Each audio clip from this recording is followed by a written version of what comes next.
Hi friends, this time I'll show you this project. It's a night table with drawers, and I will show it in two parts. Let me tell you why. Because this was a request from my daughter, so the agreement with her is that I will make the piece of furniture and she will paint it and decorate it. So my job is done.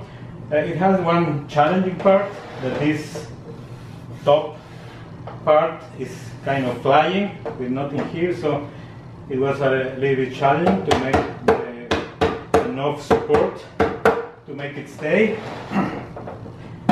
So I will present this part, and on a second video I will show you how my daughter painted and decorated. She's a good artist, so don't miss the next part. Let's do it.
You know I never drown.